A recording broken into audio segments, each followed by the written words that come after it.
We have conducted airstrikes in places like Iraq and Afghanistan, where tragically we caused civilian casualties. We did the same thing. We owned up to it, we investigated it, and we tried to make changes to the way, we tried to learn from it, to make changes so that those set of mistakes wouldn't happen again, including as we pulled out of Afghanistan, where we did take we conducted an airstrike which tragically killed a father and some of his kids. We atoned for it, we learned from it, and we put in place procedures to try to prevent that from happening again, and that's what our expectations would be in this case. This is my video update on this Thursday, midday, May the 30th. Let's talk about some news. And let's start things off with the artillery shells fiasco.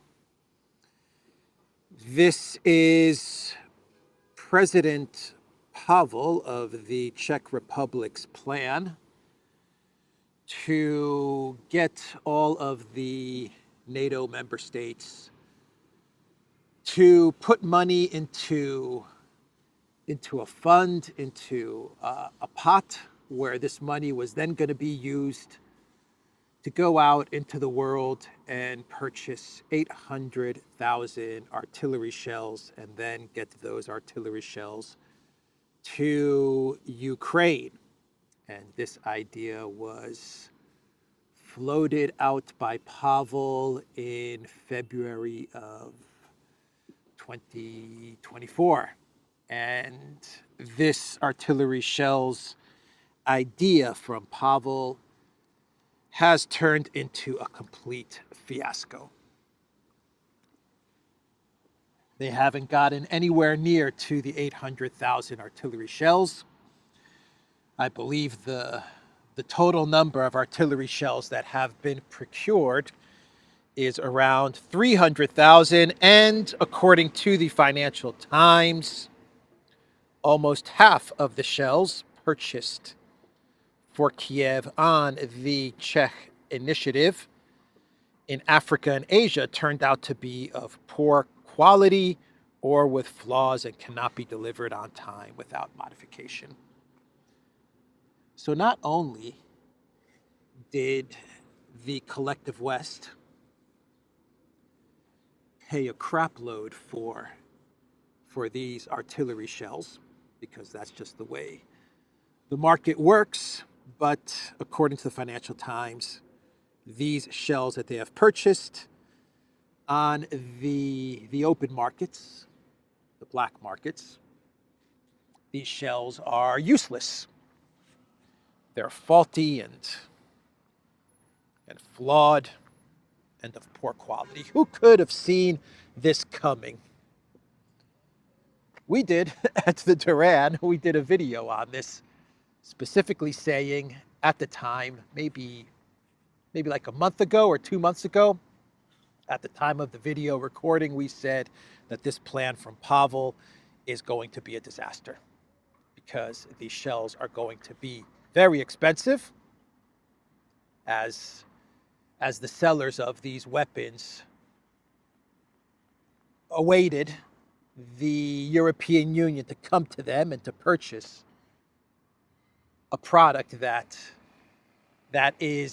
has become in high demand and that is very low in supply, which was the artillery shells. So all of these sellers were kind of sitting back saying, okay, Europe, now that we understand that you want these artillery shells and you're willing to pay big bucks for these artillery shells because you can't make them, come to us and we will sell them to you at a very, very high markup. And these artillery shells, as we said in the Duran video, are going to be of very poor quality. It was baked in the cake that this was going to happen, and sure enough, that is what the Financial Times is now reporting. A lot of money spent on artillery shells that are useless. Good job, President Pavel. Real smart of you, President Pavel. And these are the leaders that want to take the collective West into war with Russia. Guys like Pavel. Yeah, that's going to work out real well for you, collective West. Anyway, that is the article from the Financial Times, the reporting from the Financial Times. And the Czech Republic Defense Minister, speaking of the ammunition that they want to get to Ukraine, he said that only 4 out of 18 countries have contributed to this fund to purchase artillery shells to get to Ukraine. 4 countries have actually put in money, have wasted their money on this artillery shells initiative. I believe the 4 countries are, oh boy, can I remember the 4 countries? Netherlands, Denmark, Canada, and Portugal.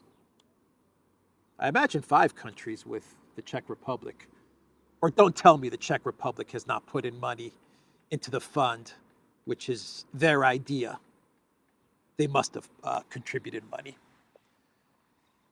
But Denmark, Netherlands, Portugal, and Canada, I believe those are the 4 NATO collective West countries that have wasted their money on bogus artillery shells, overpriced bogus artillery shells. The weapons dealers, I bet you they're laughing. I bet you they are laughing. Oh boy, laughing all the way to the bank. What a tragedy. What a freaking tragedy. Okay, so Podolyak, he is saying that Ukraine needs 60 F-16s in order to fight the Russian military.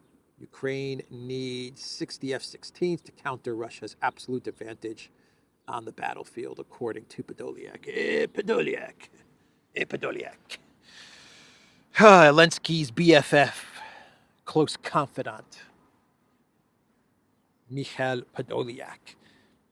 2 weeks ago, it was 120 F-16s, 130 F-16s. Remember that statement from Zelensky during the interview he gave to, I don't even remember, Reuters or the Associated Press or CNN. Zelensky said that Ukraine needs 120 F-16s. Now we need 60 F-16s. Podolyak said, now we need 60 F-16s. Zelensky said, we need 120 F-16s. There is no plan. There's no plan. Can't get 120 F-16s? 60? How about 60? Is 60 okay? Can we get 60 F-16s? There's no plan. They're just throwing out numbers. So Lavrov, he commented on the F-16 talk. And this is what the Russian foreign minister said on the delivery of F-16 aircraft to Ukraine. Moscow will consider the delivery of F-16 fighters to Ukraine as a deliberate signal from NATO in the nuclear sphere. He said the F-16 aircraft will not change the situation on the battlefield. The Russian foreign minister said that the West shows disinterest in ending the conflict in Ukraine as it continues to pump the Kiev regime with increasingly destructive types of weapons. However, we hope that the Belarusian military exercises with non-strategic nuclear weapons, which are being held these days, will reason with our opponent and remind them of the possible catastrophic consequences of further nuclear escalation. The F-16s are the next wonder weapon, but those F-16s are not going to enter the conflict until, best case scenario for the Zelensky regime, until the fall. Maybe even later than that. But Russia will consider the F-16s as a nuclear threat, because the F-16s could could carry nuclear weapons. So the F-16s, they are going to be a future wonder weapon, are the F-16s. That's going to give the Collective West media and the leaders of the Collective West a lot to talk about. It's going to give them some more hope that Ukraine can defeat Russia because of the F-16s, but we're not quite there yet. We are not quite there. We still need a couple of months before we can get the narrative revving up about the F-16s. A wonder weapon from the past, the Abrams tanks. Remember all the talk about the Abrams tanks? CNN put out an article the other day saying that Ukrainian crews in the Abrams tanks do not survive. That is what CNN reported. The Abrams tanks have been a wonder weapon failure. And the tank crews, they complained to CNN saying that the Russian military targets the Abrams tanks. They're incentivized to really target the Abrams tanks and destroy those Abrams tanks. Survival rate inside the tanks, the Abrams, that wonder weapon tank, very low, according to CNN. So, a wonder weapon from the past. We have a wonder weapon in the future. What's the wonder weapon of the moment? Well, the wonder weapon of the moment is the striking into Russian territory. A modification of a wonder weapon. It modifies. This is like a modification of the wonder weapon narrative because it's not a specific weapon. It's not an ATACMS or an Abrams tank or an F-16 fighter jet. It's the permission to Ukraine to use collective West weapons to hit Russian territory. That's going to make the difference for the next few months until we get to the F-16s. Keep the conflict going, keep the cope going, keep the hope going, at least until the November 2024 elections. Problem is that accidents can happen and mistakes can happen as the escalation, the wonder weapon escalation continues. So the New York Times, they put out an article with the title, "From Allies and Advisors, Pressure Grows on Biden to Allow Attacks on Russian Territory. President Biden is weighing fears of escalation with a nuclear-armed adversary as he considers whether to let Ukraine shoot American weapons into Russia." Basically, the New York Times is saying that Biden is going to green light the use of American weapons to strike Russian territory. With one caveat, there's going to be one condition that President Biden is going to put in place, and that is that American weapons can be used to strike into Russian territory, but only military targets along the front lines.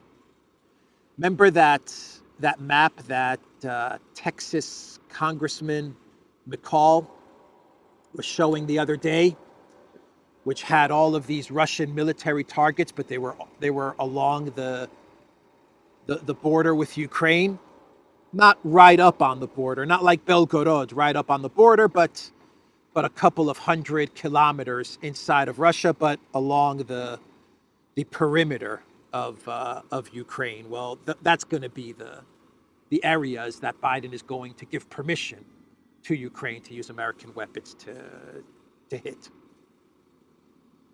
So that's basically what this New York Times article is saying, that Biden is going to give the green light, but there's going to be this one condition.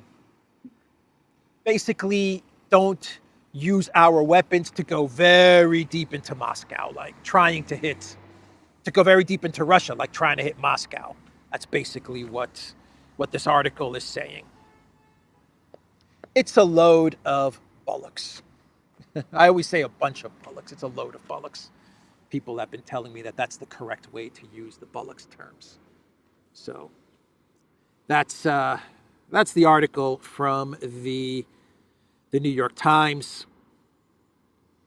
The collective West, the United States, they are going to be providing the surveillance, the satellite, the targeting. It may even be collective West personnel, maybe even U.S. personnel, U.S. mercenaries, contracted soldiers, call them whatever you want, that are going to actually be doing the firing as well. Who knows? But without a doubt, the satellite, surveillance, targeting, all of that stuff will be done by the United States. They're going to pick out the targets. The U.S. is going to pick out the targets of Russia, inside of Russia, of a superpower. The U.S. is going to say, Ukraine or mercenary personnel inside Ukraine, we want you to hit these targets. Here's the info. Here's the targeting info, the coordinates. Now fire. That's going to all come from the United States. And when the ATACMS start firing at these targets inside of Russia, everyone's going to know that the targeting is being done by the United States. Kirby is not going to be able to get in front of the media and to say, we are discouraging Ukraine from firing weapons inside Russia, which is what they have said for the past 2 years. We're not a party to this war, and we prohibit Ukraine from firing weapons inside of Russia. That's what they have been saying for the past 2 years. Kirby will not be able to say that anymore. That's all over with. That's done.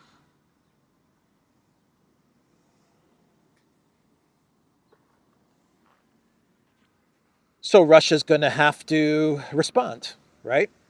They're going to defend, and they're going to knock down the majority of the missiles, maybe even all of the missiles, but what if one or two ATACMS does get through? Then what? Then what happens? The New York Times article actually said that Biden is being very quiet about this, and the most likely scenario is that Biden is not going to announce that he has given the green light to Ukraine to use American weapons. It's just going to start happening. That I do believe from the New York Times. That's actual accurate reporting from the New York Times. That bit, without a doubt, that's how it's going to go down. There's going to be no announcement from Biden, I've given Ukraine the green light to use our weapons. That's not going to happen. It's just ATACMS are just going to start being fired, are just going to start firing into these targets inside of Russia. And Putin is going to have to respond because the entire world knows that the U.S. is providing the targeting to hit inside of Russia. So Putin is going to be forced to retaliate in one way or another. It's going to be impossible for him to ignore this. There was one analyst from a think tank in the New York Times article which said that Russia's bluffing. This military analyst said, there's nothing to worry about. Escalate away, Biden, because we've crossed every red line that, not that Russia has placed, but that we have placed on behalf of Russia, because Russia's red lines have been very, very few, but very clear. Ukraine does not get into NATO. That was a Russia red line. A lot of the other red lines, like Leopard tanks and Abrams tanks and all these things, these weren't actually stated Russia red lines. These were red lines that the collective West put in place and then said that these were Russia red lines. Russia never came out and said if Leopard tanks are delivered to Ukraine, that's a red line. The West said that, or the West implied that. But anyway, this analyst, this military analyst said, we've already We've already crossed so many red lines. We've already escalated. We're already using Storm Shadow and Scalps to hit Crimea and Belgorod, so there's no problem hitting a little bit deeper into Russia. Because the analyst, this military analyst, said that so far Putin has not retaliated, heavy retaliation against these escalations. Which is wrong, because the operation into Kharkov was a direct response against the attacks into Belgorod. And Putin said as much the other day. So this analyst has no idea what he's saying, what he's talking about, but the New York Times has him in this article. It just gives you an idea as to how the think tankers and the neocons are thinking. They actually believe that Putin is not going to do anything, that he is moderate in the way he's going about this conflict. That's what the think tankers some of the think tankers in DC believe.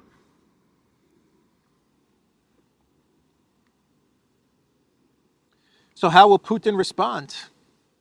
How will the Russian government, the Russian military, how will they respond with this escalation? Who knows? Hard to say.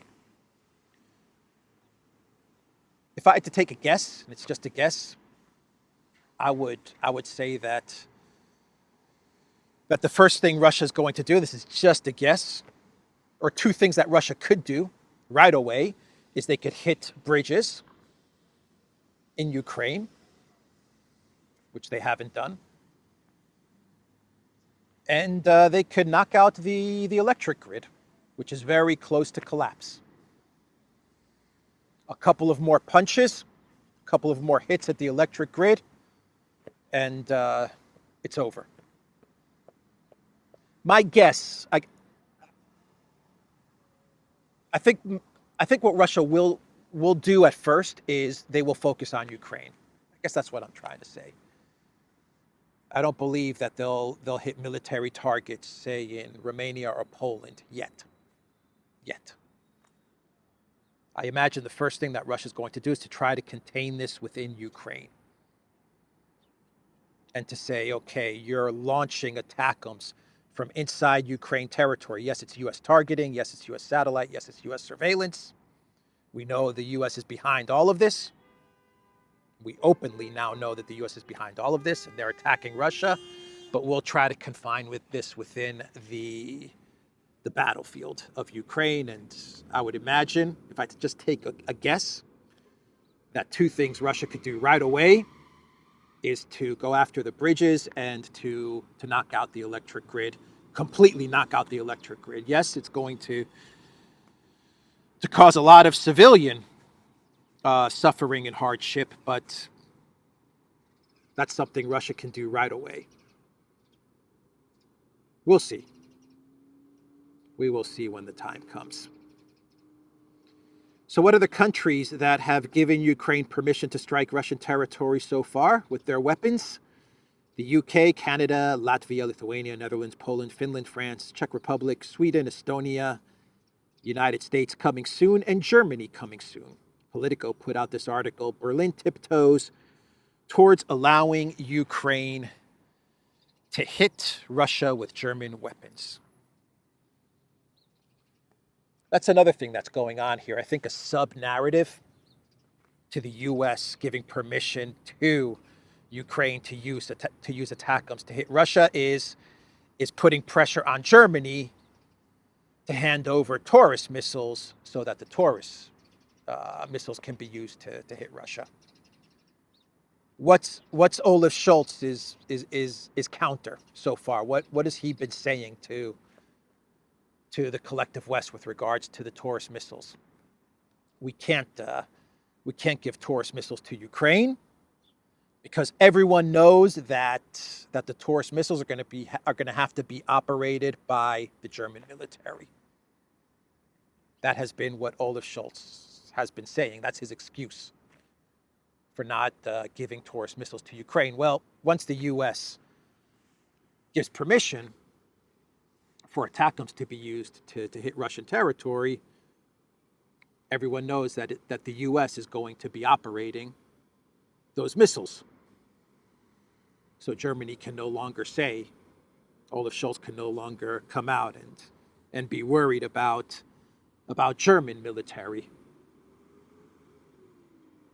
launching Taurus missiles into Russia, because the U.S. is doing it. If the U.S. is doing it and it's okay for the U.S. to do it, well, Olaf, why are you not joining in? That's what they're going to tell Olaf Scholz. Macron is going to say, we're doing it. Everyone now knows that we're targeting and attacking Russia. Biden's going to say, we're doing it. Everyone now knows that the U.S. is openly targeting and attacking Russia. So Olaf, what's holding you back? He's not going to have a choice. He's going to have to send over the Taurus missiles, and yeah, Germany's going to be attacking Russia. It's going to be out in the open. So I think that's like another sub-narrative, subplot to all of this. The interesting part about this escalation is that the other day, the U.S. once again accused China of giving Russia every support behind the scenes towards its war in Ukraine, describing its actions as destabilizing in the heart of Europe.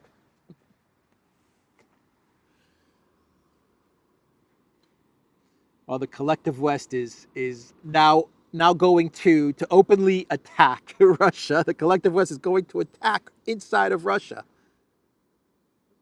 They're at the same time saying that China is escalating by helping Russia, of which they have no evidence or proof of.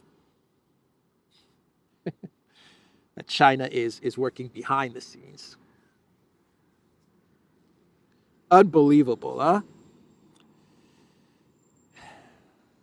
Okay, so what else? The Financial Times, they had an article saying NATO has just 5% of air defenses needed to protect the eastern flank. So they have 5% of air defenses to protect their eastern flank against an attack. An attack from Russia is what the Financial Times is saying in this article. But they want to attack inside of Russia, knowing that they don't have defenses to protect against a Russian retaliation into Eastern Europe. Very smart planning from NATO. So NBC, they put out an article with the title, Ukraine urgently needs soldiers, but some men are desperate not to fight, while volunteers lined up to fight Russia at the beginning of the war. Manpower shortages are now an issue that could seal Ukraine's fate, even if it can retain Western support. So that's the problem that Ukraine faces. No soldiers. Attrition. Aggressive attrition has worked for the Russian military. The collective West can throw out as many wonder weapons as it wants. This is all narrative. This is all information war and spin. And yes, it could lead to a very dangerous escalation, but at the end of the day, Ukraine has no more soldiers left, or is running very low on soldiers. And the NBC article talks about how Ukrainian military-aged men, now 24 and 25-year-olds, who are now eligible to be thrown to the front, how they're hiding out, how they're avoiding the Ukraine soldiers in the streets who are looking to grab any men they can find and throw them inside of vans. It talked to one guy who's from Ukraine who's in Germany, and he's hiding out. He's afraid that the German government is going to try to send him back to Ukraine. Ukraine is running low on soldiers, according to NBC News, and the 24, 25-year-olds that could possibly be grabbed and sent to the front, they don't want to go. They don't want to go. They tell NBC that they love their country and they've donated to the Ukraine military, but then they tell NBC, I don't want to die. I'm not prepared to fight the Russians. I don't know how to fight. I'm not a soldier. I'm a truck driver. One guy's a truck driver in Germany. The other guy's like a computer programmer or something, has some sort of office job or whatever. He's like, I don't want to be sent to the front. I'm not going to survive. I'm not going to make it a couple of hours. And that's the real problem. Yesterday it was Abrams tanks. Today it's weapons, permission for weapons to hit deep inside of Russian territory. It's September, October, it's going to be F-16s. But the real problem is you have no more soldiers left. So eventually we're going to get to that point. We're going to get to that point where the United States and NATO, European countries, are going to have to make the decision, do we send our military, our soldiers into Ukraine? That's where all of this is going to lead up to. That is, unless ATACMS hit a military target deep inside of Russia, or a civilian target deep inside of Russia. They do a lot of damage, and then Russia's going to have to retaliate, and maybe they hit a military base inside of Poland or inside of Romania. If that happens, then who knows? Then we're heading towards a possible nuclear conflict. I don't know. But most likely, we're going to get to a point where every single wonder weapon has failed, including the F-16s, and Biden's going to have to decide, do I send U.S. soldiers, boots on the ground in Ukraine? Keir Starmer, who I imagine is going to be the next UK Prime Minister, is going to have to decide, do I send British soldiers into Ukraine? And Macron the same.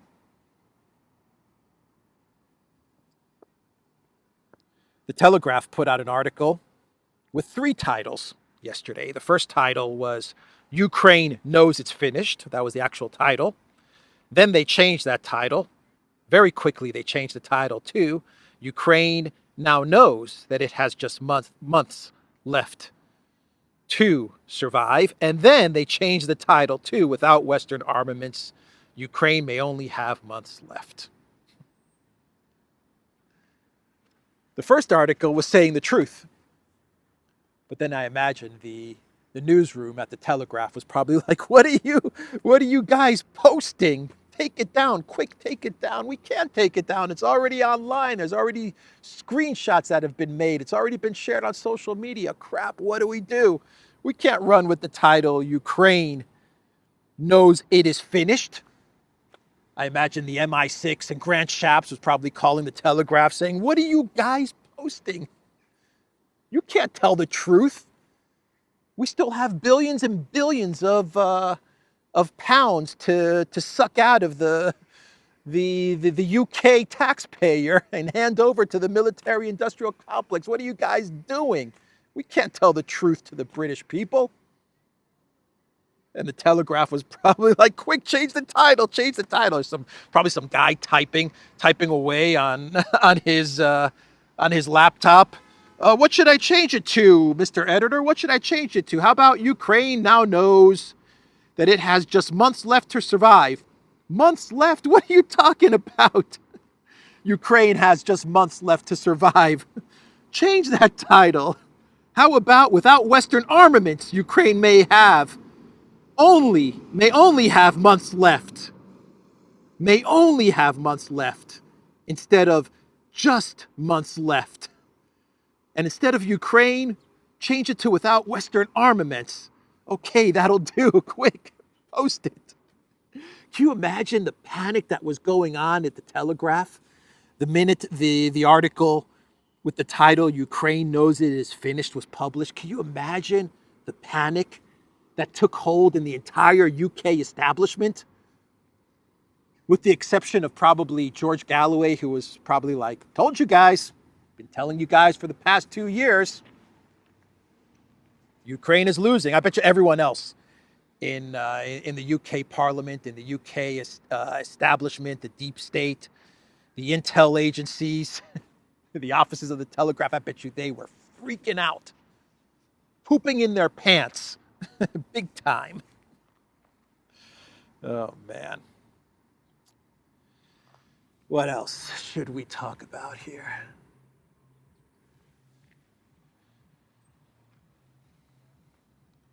So more calls from Russia about Zelensky's legitimacy as Ukraine president. Volodin, who is the Duma chairman, said that Zelensky is an outlaw. Peskov said that Ukraine should review Zelensky's legitimacy. Volodin actually said an interesting thing, which is very true. And that is Zelensky is signing all of these agreements and these bilateral security deals, but they're null and void because Spain, for example, or Portugal, you're signing a deal with a guy that's not really the legitimate president of Ukraine. So, you know, I wonder if the EU leaders know this as well, and that's why they're signing all of these deals. We're going to give you $5 billion, and we're going to give you $2 billion, and we're going to hand over X amount of tanks and weapons. I wonder if they're signing all of these deals knowing that this guy's illegitimate. Don't worry, Prime Minister Sanchez. He's illegitimate anyway. In 2 years, we're not even going to need to honor this agreement. Don't worry about it. Oh boy. Let's move on now. The White House has admitted that it was involved in the development of the Switzerland peace event, the Swiss peace formula, that they're going to be talking about in Switzerland in a couple of weeks. So the White House has finally admitted, yeah, that's our idea. Not only is it their idea, but they're not even going to show up. The Biden White House is not even going to show up, or at least President Biden. At this moment, he has said that he's not going to show up. Maybe he changes his mind, but I don't think so.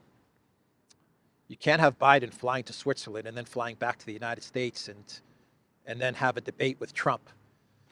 Nope. Biden has to stay put, and he has to go on some sort of deep freeze program or something to pump him up and get him ready for the debate. Can't have him flying to Switzerland.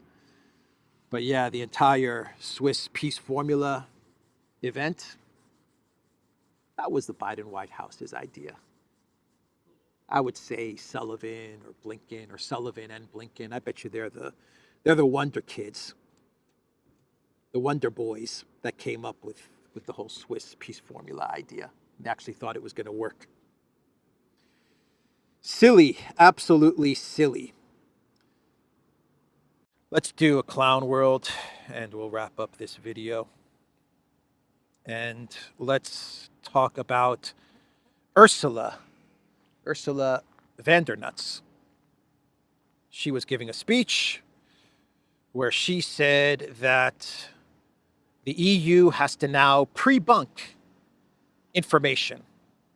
The European Union is going to do some pre-bunking, not debunking of information, but pre-bunking. And I will play the video for you. And you can give me your thoughts in the comments down below. As technology evolves, we need to build up societal immunity around information manipulation. Because research has shown that pre-bunking is much more successful than debunking. Pre-bunking is basically the opposite of debunking. In short, prevention is preferable to cure. Perhaps if you think of information manipulation as a virus. Because disinformation relies on people passing it on to others. It is essential that people know what malign information's influence is and what the techniques are that are behind it. And as the knowledge goes up, our chances of being influenced goes down. And that builds up the society resilience that we will need. So that was Ursula talking about her plan. If she becomes commissioner again, if she wins the re-election, her re-election, her reappointment, her re-election, give me a break. Her reappointment, if she gets reappointed as EU commissioner, because Macron, he is pushing to appoint Draghi as commissioner. He doesn't like Ursula. Anyway, Ursula is promising to pre-bunk. Interesting how she compares information to jabs, huh? Very, very interesting connection there. You see, it's all connected. It's all connected. That's Ursula. Reminds me of the movie Minority Report with Tom Cruise, huh? Where it was all about pre-crimes. That's based on a book or a short story from Philip. I forgot the author's name, but he's the same guy that I think he also wrote the book that Blade Runner was based on as well. Anyway, yeah, Minority Report, which was about pre-crimes, right? Pre-crimes. That's where we're heading towards.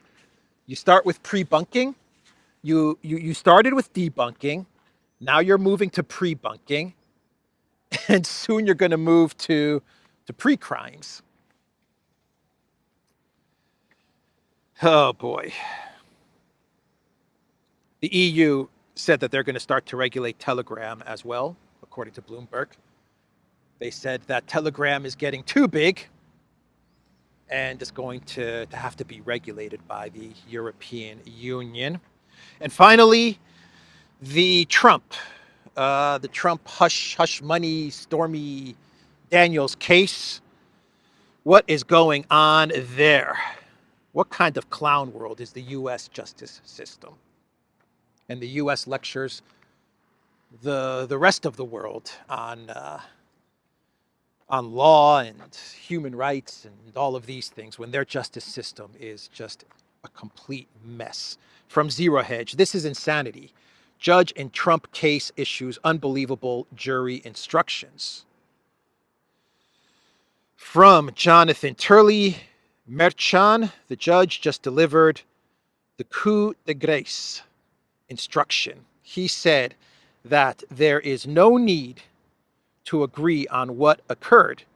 They can disagree on what the crime was among the three choices. Thus, this means that they could split 4, 4, and 4, and he will still treat them as unanimous. Unbelievable. I'm not a legal expert, but even if the jurors are split on all the charges, you can add them up and you can say it's unanimous. I think this judge is doing some Annalena Baerbock math, but yeah, incredible. What a clown world the U.S. legal system has become. They've destroyed their entire legal system, the reputation of their legal system, because of their Trump derangement. Good job. Good job. Good freaking job. American deep state Biden White House. Democrat Party. Anyway, that's the video, everybody. TheDuran.locals.com. We are on Rumble, ODYSEE, BitChute, Telegram, Rockfin, and Twitter X. And go to the Duran shop, pick up some merch, use the code GetReady15 and get 15% off. Take care.